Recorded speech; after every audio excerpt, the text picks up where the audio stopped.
Okay, we are live. So welcome everyone. Thank you for joining us today for a topic that I think has great interest, and I'm excited to talk about, which is sales development in the era of buying groups.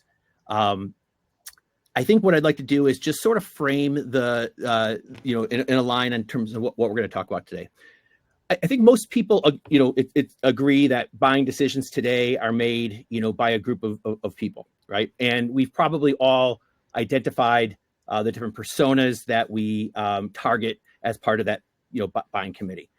And the challenge I think that we as marketers and sales development teams and AE space is engaging all of those different personas. First, to get meetings, right? And second, to drive opportunities. And so we'll talk a lot about some of those challenges. But I think also when it comes to operationalizing the buying group motion or an opportunity-based marketing motion, that's very different. And there's a lot of different ways and approaches that companies will take. And so what we're going to do today is talk about both of them. And what I will do is I'll start the first couple of minutes talking about, I think, some market dynamics that are happening, which is contributing to the challenge that we have in engaging all these different personas. And then what we'll do is we'll probably, after we kind of go through some of those things, we'll open it up to have sort of more of a panel discussion where my esteemed guests, who I am very excited to have here today, will join in on that. Now, I'm also going to ask you guys some questions throughout sort of the market dynamics, because I'd love to see if you're also seeing some of these things as well. And then what we'll do is just talk about different topics. We'll ask each other questions, riff on some different ideas, and take questions in from the audience.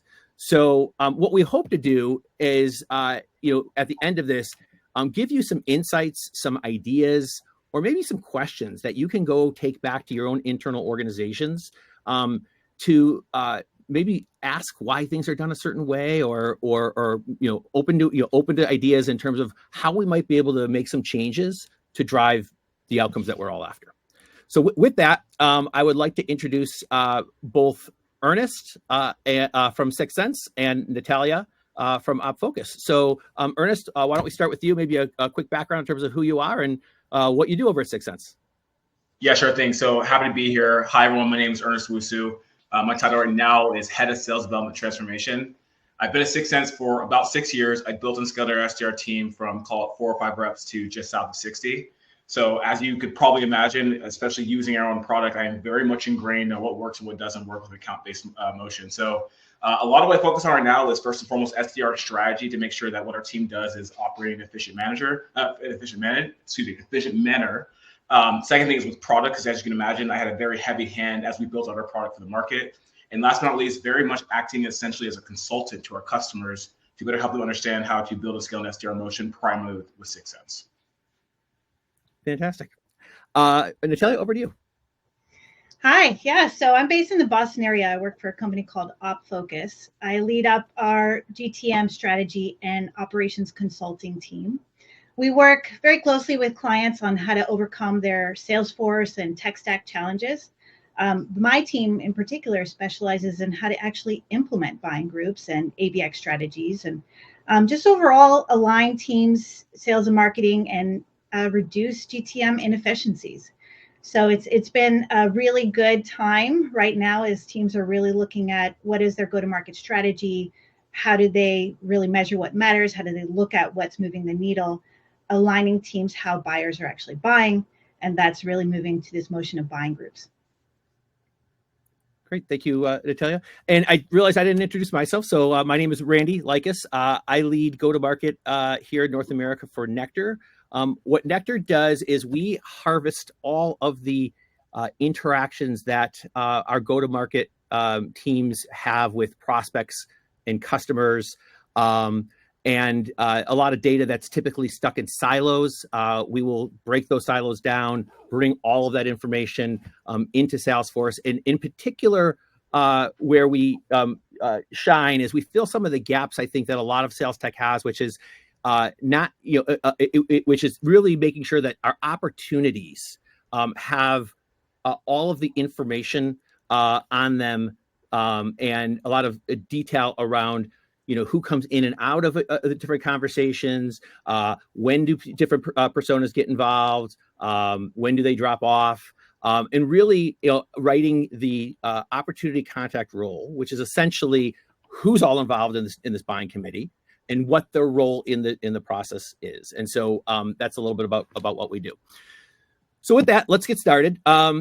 So we are in a period or in an era, I think, that I heard this term a couple of months ago from a friend of mine, Mark Casaglo. He was employee number one at Outreach, led the growth up until about $250 million in sales.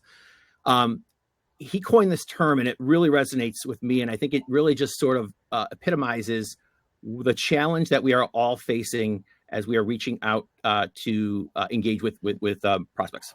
And that is the great ignore, right? This area. It probably started, I don't know, maybe 12 months ago, 18 months ago, somewhere around that time frame. But essentially, what the great ignore is it's a result of a lot of bad behavior that we have all implemented, and it takes the form of like mass outreach, right? Whether it be emails or multiple phone calls or whatever it might be, and essentially the misuse of sales engagement platforms. And I have nothing against sales engagement platforms. I sold them at Outreach for a number of years. But it's the misuse of them. It's just what I think contributed to the problem. And just as an example, just let me finish that. So I think what happens is because our prospects have gotten so much in their inbox, and it's not just us, it's every other company that's competing for their business. It's overwhelming. And they get, they take a look at their inbox. It just got a massive amount of irrelevant messages, right? Not customized. And they start applying they can spot them a mile away. They can start applying what I call their mental spam filter, right? Which is like, don't know who that is. That, that's not relevant. And it just completely gets ignored. And that's the challenge that we all face. And just to sort of punch the point, this was my inbox about an hour ago. Okay. Most of these are mass emails that don't speak to me, don't speak to the problems that I face. And this is what our buyers are facing every single day. And this was just in the AM, right? Just an hour ago.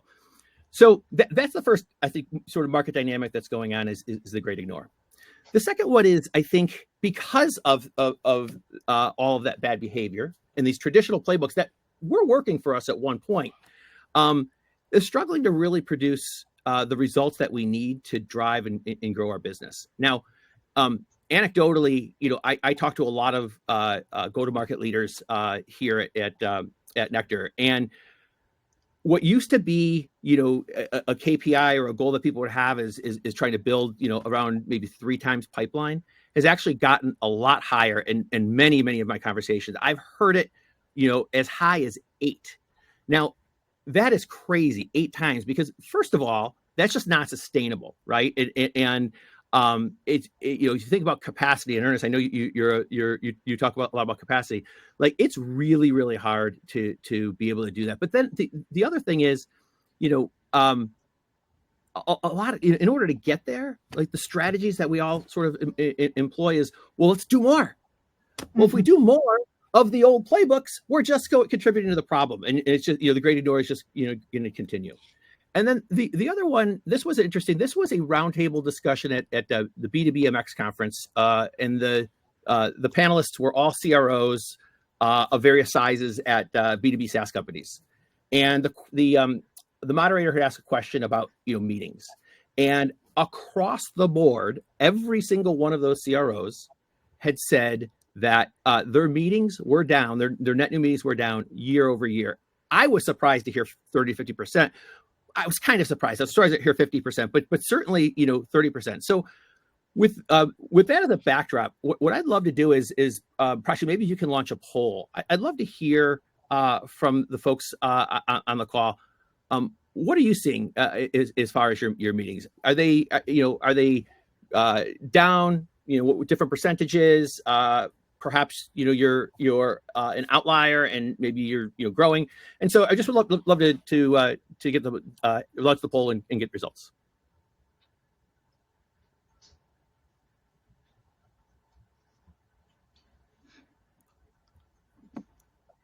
And unfortunately, I don't see the poll because I'm in present mode. Has it posted? Yeah, but I see David said that he see a decrease, which I think resonates with a lot of people. I'm not sure what the poll says, but.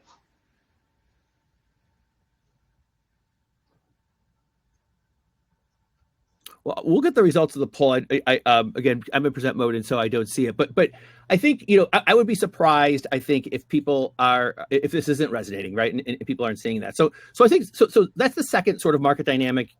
Is these traditional playbooks that once worked for us just aren't producing the results that we need. And then the third one is the buyer behavior and the buyer preferences are changing. And I was at Six Senses Breakthrough Conference in November, and Carrie Cunningham published sort of their big piece of research on buyers. And there's a lot of great stats in here. If you haven't seen it, I'd be happy to put a note in the chat. I'll be happy to follow up, or it's also available on the website. But really remarkable what some of these findings were. And what I want to do is just take a moment and talk about this one, which is the nearly 70% of the buyer's journey is happening without ever wanting or needing to talk to sales. Okay. Now that doesn't mean that their initiative isn't underway, right? A lot of times they're aligning internally. They're talking about the problems that they have, sort of the scope or the impact of those problems. They're aligning their teams together. Some people are going out and doing some research, and because there's so much available now that people can consume on their own, they're not ready to engage, with us calling them. So let me just give you an example. I think this is probably a pretty common tactic that we're all taking, which is, we have some kind of a system in place right now where we're being alerted, of different intent or different signals of people coming to the website. And maybe they're downloading an ebook or a piece of content that we have. Perhaps they did register for a webinar and attend a webinar, and all of these different things are helping them score right into an MQL. And we might even get the person that's the hand raiser, right? The ultimate person that says, hey, I want to talk with you, which is fantastic. Now, the challenge is that if you go back to that point on Six Senses research, they are doing research and they may have an initiative that they're thinking about, but they're not ready to talk to us. And so, we are, tasking our teams to be like, here's the list of people that just attended the webinar. Go get a meeting set up with them, right? And they're just not ready. And I think what needs to happen is we need to sort of evolve those motions a little bit, where recognize that maybe they're not ready to talk with us and that we would be hounded for a meeting, but what can we do to help support them where they are in their journey, right? Perhaps it's something like, hey, we saw that you had downloaded this piece of content. One other asset that people really find valuable when they look at this is something over here, and you give them a little bit more value. Or perhaps it's like, you attended the webinar. One thing we didn't have a chance to talk about is this topic. Thought it might be helpful for you, and really try to build these digital relationships with them without asking them for 30 minutes when they're not ready. And essentially, basically, those digital relationships and providing them value over time is going to end up turning into a meeting. So with all that said, I want to pause for a moment, and I'd love to talk with Ernest and Natalia. How are these market dynamics that I spoke about for the past couple of minutes resonating with you? What are you seeing? And Ernest, you had talked about talking with a lot of customers, Six Sense customers as part of your role. What are you seeing? Yeah, so I think the main things that I heard that definitely resonate true, not just with our team, but a lot of people I talked to, is first and foremost, the pure volume-based approach from an outreach perspective, that great ignore you were talking about, simply just does not work. And I'm guilty of it. I'll say that. When I was an SDR, I was at SDR that was making 1,000 emails in 2 days. So I probably contributed to it to a certain degree, and also trained people to do that. But the biggest thing is it's just not working, because to what you mentioned earlier, everyone's inbox is inundated. It's not just their inbox, also through social media, through their phone. So you can cut through the noise, but the way in which you do it has to be very thoughtful, the level of quality has to increase across your team.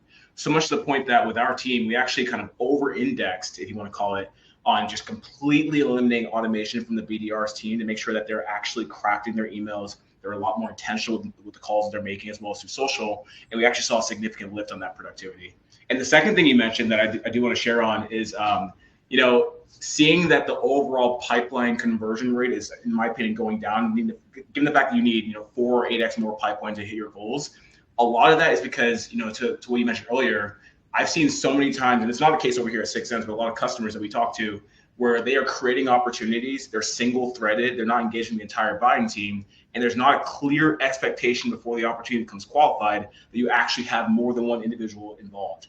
I've seen it time and time again that if you find ways to include more people in the conversation through different mediums, through SDR, through executives, through AEs, that not only do those opportunities move faster, but they also convert at a higher rate, which makes the overall conversion on those opportunities a lot more efficient. So everything you said definitely resonates with what we're doing over here at 6 Sense, as well as what we see with our customers. Yeah. Natalia, what about you? Yeah, so there's a few things that come to mind, and one of them is that, I hardly ever get anything message to me that is customized. It is such a blanket statement. And I feel like it just takes a little bit more research to find out my role or what I care about or what I, take a look at my website. And so it goes back to some good business habits, which is talking to people about what they want to hear, messaging them to where they're at. And one thing that I love about buying groups is it kind of forces marketing and sales teams to acknowledge who are the key people that should be involved in these buying decisions. Not just the decision maker, but the other folks that are doing the research, and recognizing, I might be a CMO and I say to my team, like, we need to improve this. We need a new technology for this. Can someone go out and research and find out, what are the options? And what companies tend to do is that first person that raises their hand, has a high score or whatnot, they're like, that's the MQL. I need to talk to them. I'm going to create an op. And they forget everybody else that they need to talk to, right? And so that's kind of the whole point of the buying group from a framework perspective, is we're saying, hey, guys, you got to operationalize this. And it's not just about one person or the first person. It's about the whole committee that's going to be involved in these deals. Exactly. Yeah. Ernest? And so one thing you said that resonated with me too is especially like attacking the entire buyer group. It doesn't have to be just through SDR outreach, right? So like some plays that we do over here is we have great communities for executives to align with. So like once we do create an opportunity and we start talking to people, invite them to community, invite them to bespoke engagements, So it doesn't have to be just this one thing where this one SDR, this one AE produces this meeting and everyone just corrals in that one contact. As long as everyone understands truly who's involved in the buying process and what their role is, you can map out plays based upon the stages of opportunities to make sure you're bringing in people early to make it a lot easier to convert your opportunities. Yeah, absolutely. The other thing I would say is, what we speak with some of our clients and prospects is there's a lot of signals that we're seeing of buying group members that aren't necessarily just appearing at top of funnel. And what I mean by that is, think of all of your historical opportunities where, maybe they were part of evaluation a year ago or plus that, where you can start seeing, there's a couple of people from a company who are starting to get engaged at top. Well, who was involved before? And, let's identify those people. Let's reach out to them, because there's some smoke that we're seeing. And if these people were part of the evaluation for this product or service in the past, they also may be part of that before. And, that makes a lot of sense. Like it's, a lot of people call it sort of the Wake the Dead campaign or the Close Loss campaign or whatever it might be. The challenge, though, is that most of the time, like, our opportunities only have one person on them, right? Because the sales rep, created the opportunity. There was the validation rule that you had to attach somebody to it. But all the people that were involved in the process aren't there, right? And that's a challenge that we particularly solve for clients, is giving them all of that historical understanding, so we can start marrying top of funnel, bottom of funnel. Okay, so I think we're all in agreement that looking at all the personas that are part of our deals are important. Reaching out to them are important. The one final point I'll make on this sort of this slide here is the challenge that companies have with individual leads, right? Individuals do not make buying decisions. Multiple people make the buying decisions. And so even those hand raisers who want to take a meeting with us have a horrible conversion rate, right? Unless they're bringing friends to that meeting, they really convert at just a really bad rate. And so let's talk a little bit about the lead inefficiencies of sort of a lead-based approach. You know, think about all of the work, the investment that we put into driving the people to our site and to our content, but also the human capital investment that we make in SDRs outreaching, sales reps getting involved. That just has that 1 to 3% conversion rate. It's just terrible when we think about that. And so a lot of companies, and we'll get into this in a moment, just see this madness and they go, why are we continuing to invest in a lead-based or MQL-based model? There's got to be a better way. And so when we think about buying groups and we think about operationalizing buying groups, it's not just about identifying the personas. While that is extremely important, it's how can we create opportunity? It doesn't have to be opportunity container. How can we bring together potential members of a buying committee early in the process that we can enable the SDR to say, okay, here are the people who were seeing the signals here. Here are the people who are involved in the past. Serve it up to them. They can do some qualification and pass over a opportunity. Maybe it's a stage 0 or early stage opportunity for the sales rep to work. And that's really where I think a lot of companies are, where Natalia will speak about the operationalizing of this motion, where I think a lot of companies are getting a lot of excitement.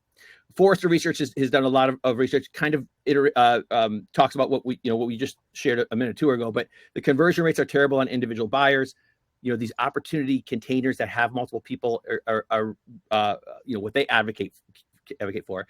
And there's a lot of people, there's a lot of interest and a lot of people like saying, okay, how do we do this? How do we operationalize this motion? I'll call out 2 examples because they've been part of the speaking circuit, over the past year at conferences and webinars and so on and so forth. Palo Alto Networks is one where there's a man named Jeremy Schwartz who said, this is crazy.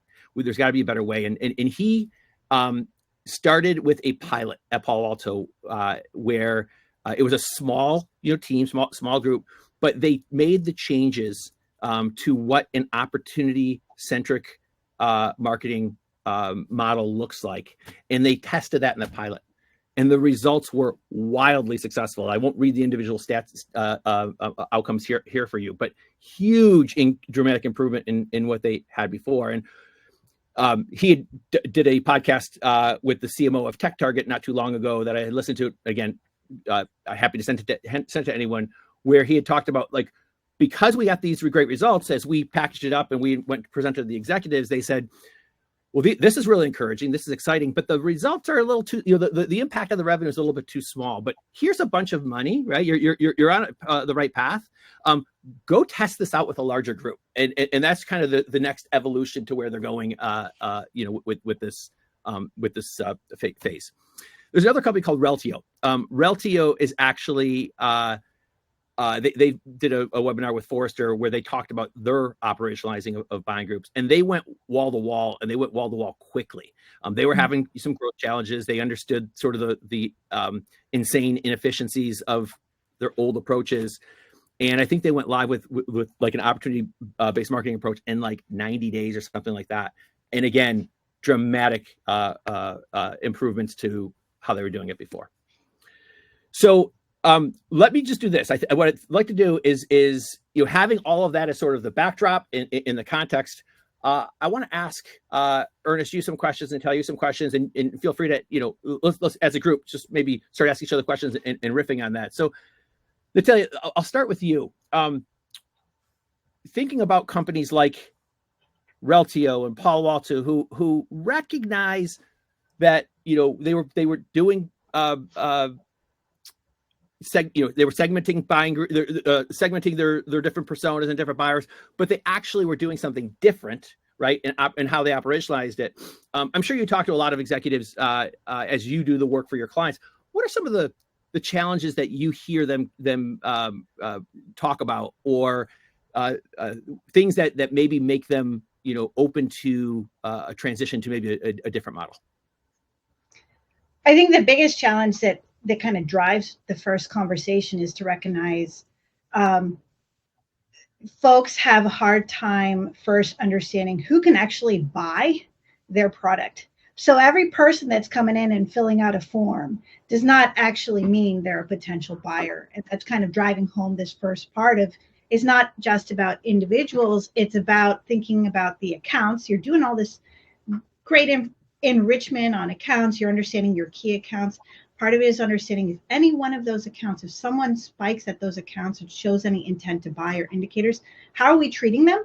But also, how are we thinking about the rest of the team that we need to talk to?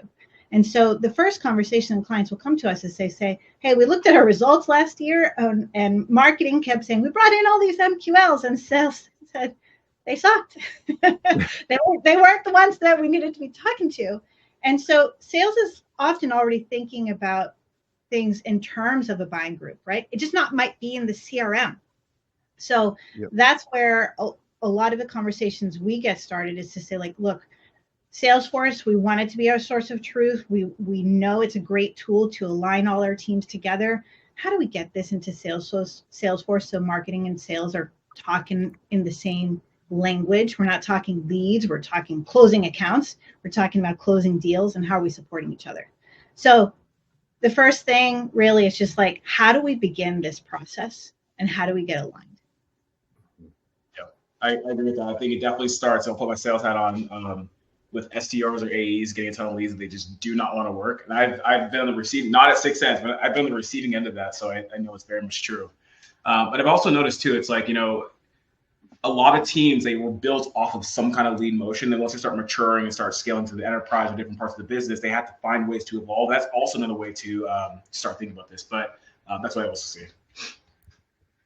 One thing I'll say is I've been living in the world of buying groups since 2017. And Ernest, I listened to one of your sessions kind of before this, and you were talking about like every 6 months kind of evolve, iterate, and whatnot.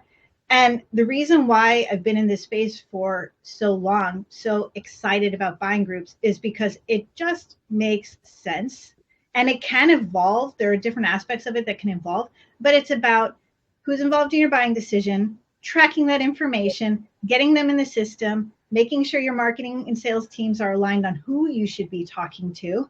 And then what might change is how you communicate to them, right? And that's how, you brought up some great suggestions in the past.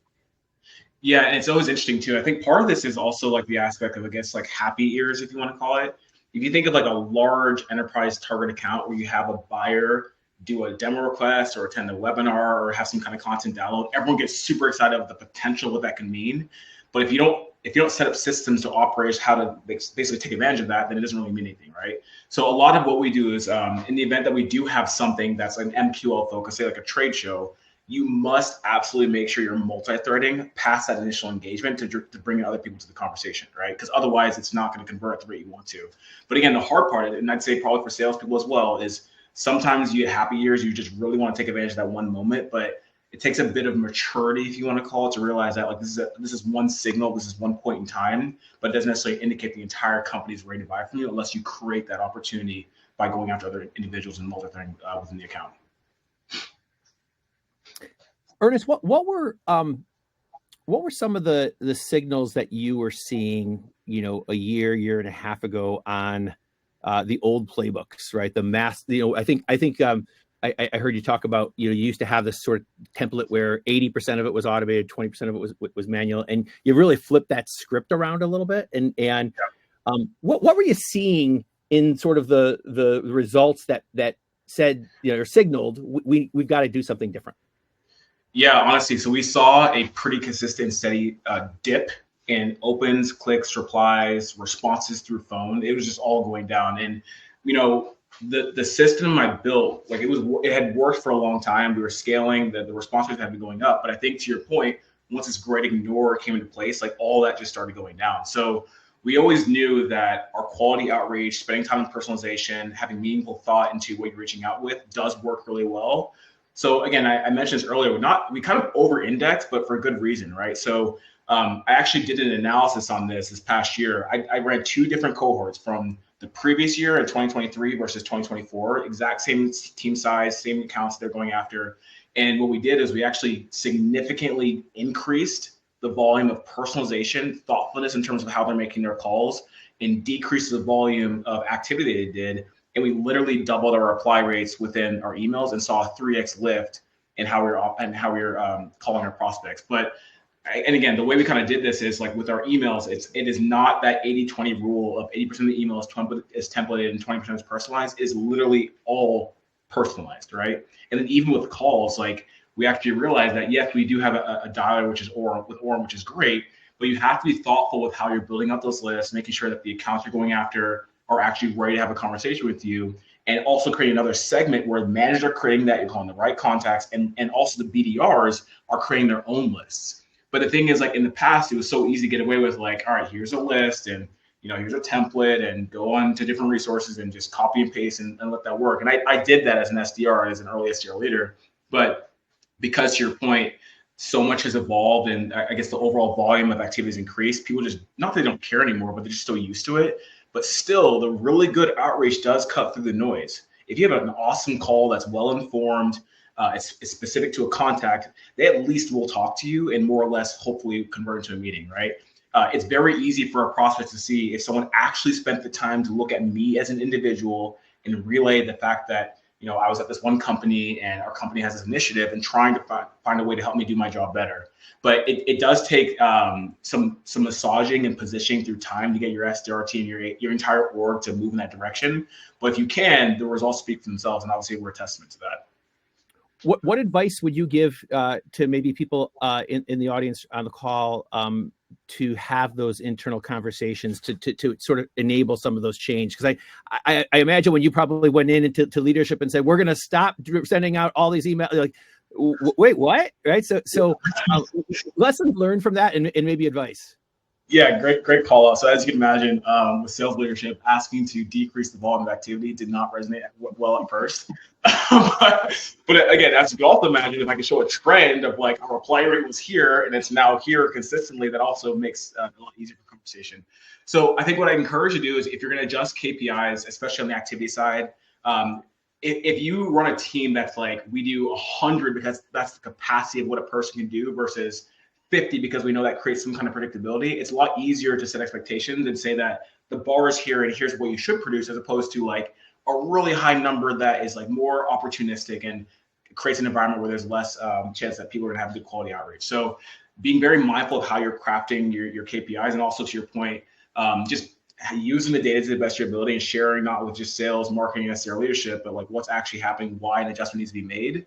And also I'd say too, part of what we did is like, you kind of have to think about this strategically. So we made the adjustment with email, we made the adjustment with phone, but we had 2 or 3 separate plans in place to make sure that we were solving for the problem. So don't just attack it with one specific thing because that plan may not work. Think about it strategically and find different ways to solve the problem. And then hopefully the results speak for themselves afterwards. Yeah. And what are some of the tactics that maybe people can small changes maybe where they can go employ, things like, hey, you get a meeting booked, like go find other people to invite to that meeting, right? Yep. Or, so more tactically, what are some strategies that you might recommend? Yeah, and Natalia, I'm sure that you've probably seen this or asked others to do this too, but we actually have a rule that an opportunity cannot progress to qualified opportunity unless it has 3 or more buyers on the opportunity. Right. We have measures in place where if a meeting is booked by an SDR and the meeting goes well and the A is like, I'm not really sure if it's an SAL or SQL yet, we need to know exactly why that's the case. And it needs to be documented on the opportunity. So the SDR can say, okay, the reason why this has not progressed is because that person, was great, but they're not really a mobilizer. Go out and find those mobilizers, have more conversations with other prospects and bring them into the fold. Or maybe it's a situation where, it's a great conversation, but it's not quite qualified enough. We'll take information from that call and use it to find other personas to bring them into the fold. But I'd highly encourage operationalizing this within Salesforce, especially on the opportunity record, if you possibly can. But the number one thing I would highly encourage you, and obviously by different go-to-market segments and the complexity of your sale, have a specific number of personas that you want included on an opportunity before qualified pipeline. Your win rates, your velocity of opportunity, everything will be a lot better if you at least mandate that and make sure that everyone knows that you can't just push an opportunity with one contact, because that's not efficient enough to actually get the deal through the line. Yeah. I want to hear this real quick, because I think one thing I'm not hearing enough is the accountability for marketing and sales leadership to kind of set up that structure. Because I know with the SDRs, it's like we put so much energy into like what we think they should be doing, but we need the system set up to support them, and we need the go-to-market alignment to help them focus on who's really priority right now.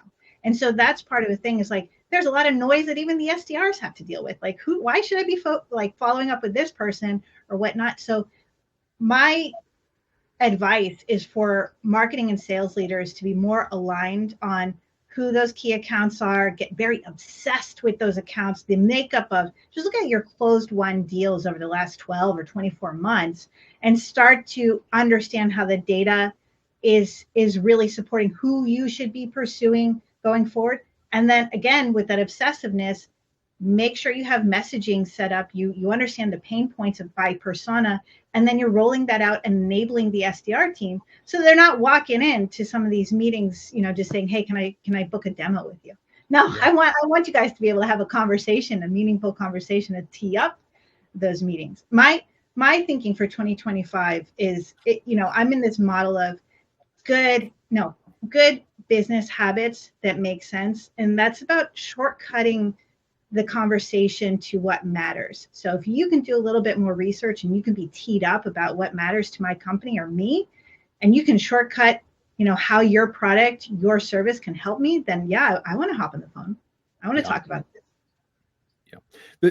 We all talked about the importance of the opportunity record and the completeness of the opportunity record. I think there's also a really important piece that I want to emphasize, which is when we have a complete opportunity with all of the different personas, we can then go look at what does it take to go win a deal? How many engaged personas do we need to have that the data is telling us on our close?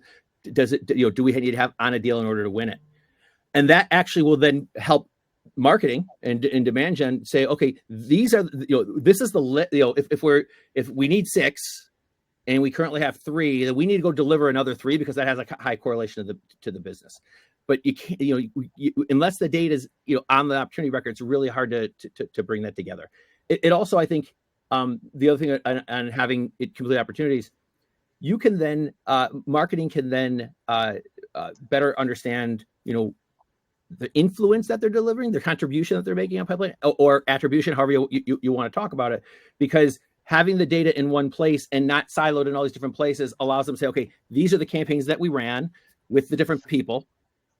Did they, did they show up on an opportunity anywhere? And if they did, even though they weren't necessarily the primary person that set it up, but if they're part of that buying committee, there's some influence and attribution that can be set up there. So, Natalia, I think I'd like to ask you a question that we often get, which is, I get the idea of a buying group. I get the idea of targeting accounts and personas. It sounds an awful lot like ABM. Aren't we doing this today through our ABM programs? And I think the operationalizing a opportunity-based marketing approach is different than ABM, and a lot of ABM programs will evolve, right? So can you talk a little bit about the differences between the two and maybe how they do evolve? Yeah, I would say, one, I've been using the term ABX, I think, for the last 5 years, because I don't want to just make it a marketing problem. It's the whole team's. I say the word obsessiveness. If marketing, sales, and CS can be obsessed at the account level, that's my dream. And it's account-based everything. And so part of buying groups is to recognize I think another webinar said it pretty well, where it's like leads, they're a bit too detailed, accounts are a bit too vague. Buying groups are just kind of the Goldilocks here, because you're really saying for this sales cycle, right? Someone is in the market to buy a solution like yours, and the account is in the market to buy a solution like yours. Buying groups is a really good way to package up this committee sales cycle right now, maybe for the next 6 months, maybe for the next year, as they are in market to buy your product now, or a product like yours, who are the people that should be involved in that buying decision? Or if they're maybe interested in one of your products, but maybe next year could be another one, right? Buying groups has a lot of flexibility to really model, the particular products you have available or the way that the account wants to buy. What is that? I know that's kind of like a vague answer. What does that really mean in the system? I mean that when I go to an opportunity, I'm going to see a group of people associated to that opportunity. Maybe it's a very, very early stage opportunity. Maybe it hasn't actually been assigned out to a rep yet. Maybe marketing might own this, but I have placeholders for personas that I know should be involved in this buying decision. And my team is working very hard to fill those placeholders. I know that if I want to sell, a tech tool, I'm going to need to have someone in marketing, maybe someone in IT, maybe someone in legal, unfortunately, at this point in time, finance and sales, right? I'm talking 5 people, and then I'm going to need some exec buyer in place. If that's what the data is showing, then I want to make sure I'm creating that structure so that I can measure who's actually been filled out, who's missing. I can then present that information to sales. I can present that information to marketing and say, guys, this is who we need to tackle. Marketing, I need more persona-driven content based off of these pain points. Sales, I need you hunting for those folks. But by having that structure of a buying group, I'm actually thinking about, okay, how am I filling all the pieces? Ernest, I'm wondering if you've got, this is where like an NFL playbook, right, comes to play. Like, how do you tackle this? And for me, I'm all about, like, if you have the placeholders in place, who to pursue. Like, who you're I'm going to lose my sports reference here, but like the eye on the ball, right? Like, I need to get that person in place, and I know whether they're there or they're not and where they're at. Yeah, so I'll say one thing that I can share on that is we actually did an exercise, I'd say maybe 2 or 3 years ago, where we actually mapped all of our personas in our CRM to specific function and seniority. So when we do create opportunities and we're reaching out to contacts, we know more or less of what we should expect based upon our historical win rates. So that's a really good place to start if you have the capacity and ability to do so. And also, as you can imagine, because we're pulling in from the campaign source that these contacts are associated with, once in the opportunity, we also see that this is what contributed to that as well. But I do think that mapping, at least from my perspective on the SDR standpoint, makes it a lot easier for me to see, like, okay, we know typically within the buying group, we should be going after these contacts. When an SDR is doing outreach, like, have you actually done that yet? Have you actually gone after these contacts, right? And obviously within our product success, it has the ability to see that, but at least having those checks in place to start before you actually, create the opportunity does make sure that you are attacking the team appropriately. I also wonder if you don't have something in place like that for an SDR, like, how do you actually manage them? Right. So if you don't have this in place and you don't have reports and dashboards to see what they're doing, like, how do you actually manage it? That's a great question. And what I will say is, so the hard but easy way, hard because it's a lot of work, but easy because you can see it, is within your SCP or CRM. You can literally run a report of contacts that are being reached out to by the SDR and just inspect that through time. If you don't have the resources to have a product or a system to have this built out, I still would highly encourage doing that. I've seen time and time again when certain SDRs who are performing really well kind of go off the rails and start experimenting with different personas, you will factually see their quota attainment drop. So every SDR leader should have some kind of visibility into, like, are my SDRs actually going after the contacts that we know have the highest win rate that typically are aligned with most of our opportunities? And again, ideally, you have someone that can do that for you, but if not, you should definitely be inspecting it through your CRM or sales engagement platform, because again, you will see drops in attainment if you don't do that. Let's go to the audience. I think there's some good questions here submitted by the audience. So is it the SDR's job to multi-thread all the members of the buying group and deliver it as a package to the AE? Or should the AE be able to multi-thread and build outwards to the whole buying group once the SDR has provided sort of that initial intro to a key contact? Well, my perspective is it should be both, right? So I'm a big fan of goaling SDRs on not just meeting source, but also qualified pipeline because of that exact same point. So if you book a meeting, great. I mean, I want to make sure that meetings actually convert, and your opportunity and your job to do after that meeting is to multi-thread. So if you do have an expectation of your buying groups and A's and B's are meeting before the meeting actually occurs to identify who we can ask to be included to that next meeting.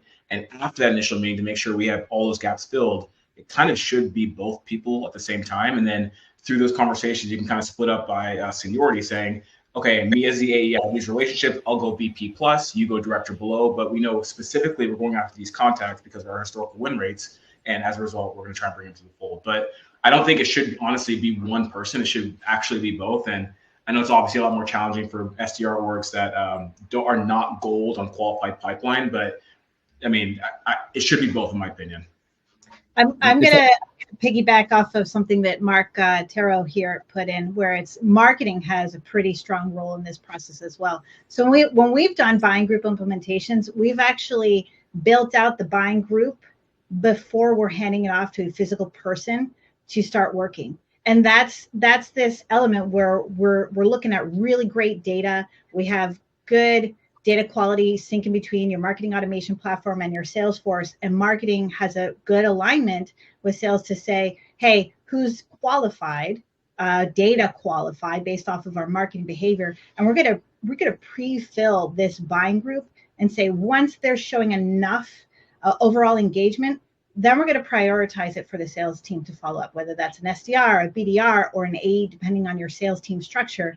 We're really trying to pre-package those people as much as possible before we say, okay, you guys go do all the legwork yourself.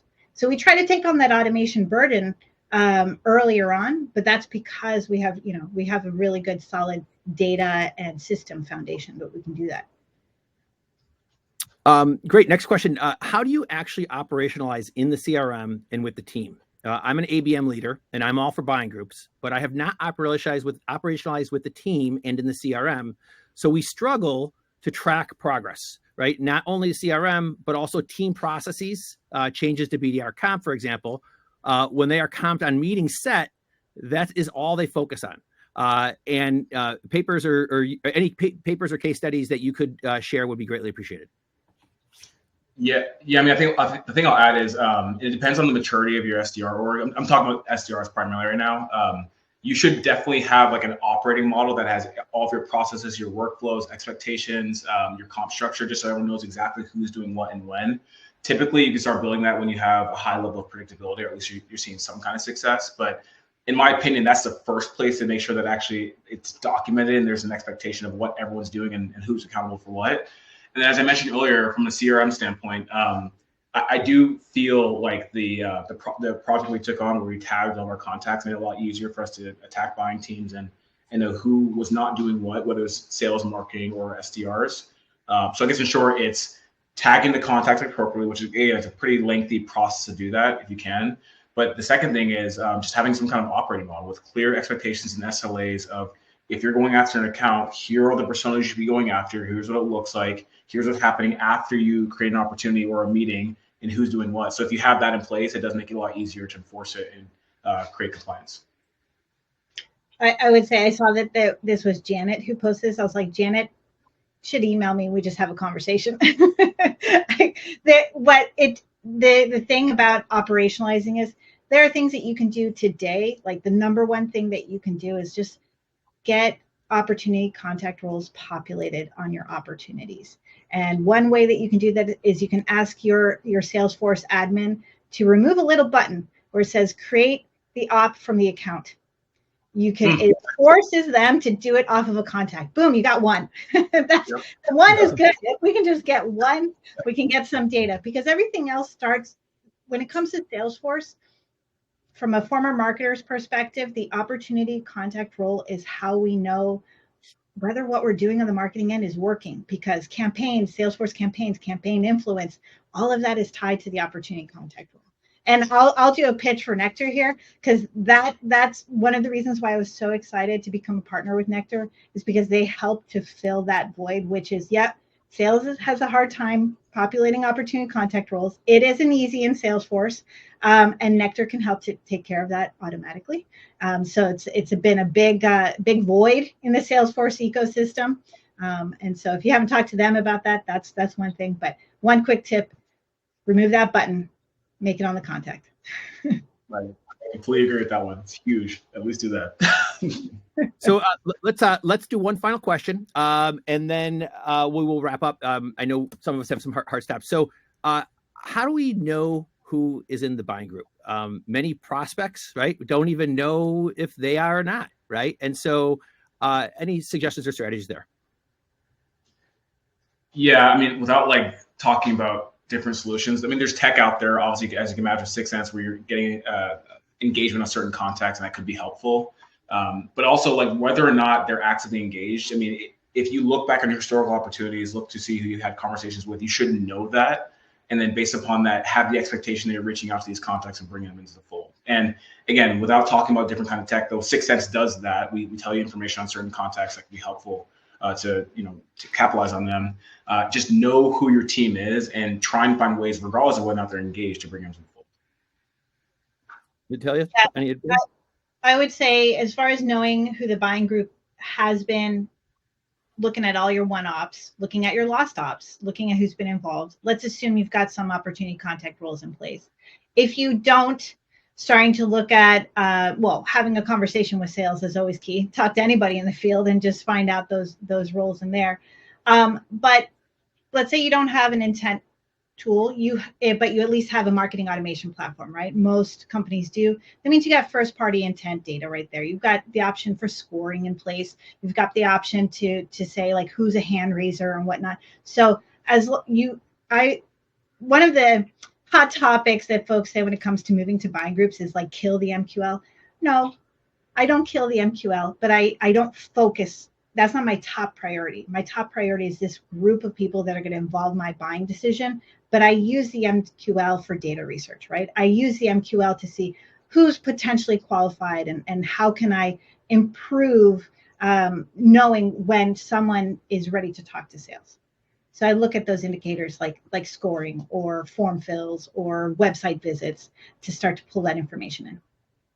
Yeah, and the one way that we do it at Nektar is it's similar to what you just spoke about, Natalia, is first of all, like, let's go ask the sales team sort of qualitatively, when you're working deals, who is it that's typically represented? What are the different personas? And there's, different titles, right? Permutations of titles that kind of make up that those personas, but we want to sort of cluster different titles around, a particular persona. And then we also will look at the data, right? And let the data speak. So as we go back and harvest all those buying committee members on all the past opportunities, we look at the title, right? The role, the seniority, right? In terms of how senior they are, and the actual engagement data, right? How engaged are they? Are they the ones that are driving meetings? Are they participating in all of the meetings? Are they skipping meetings? So we let the data sort of help us refine that as well.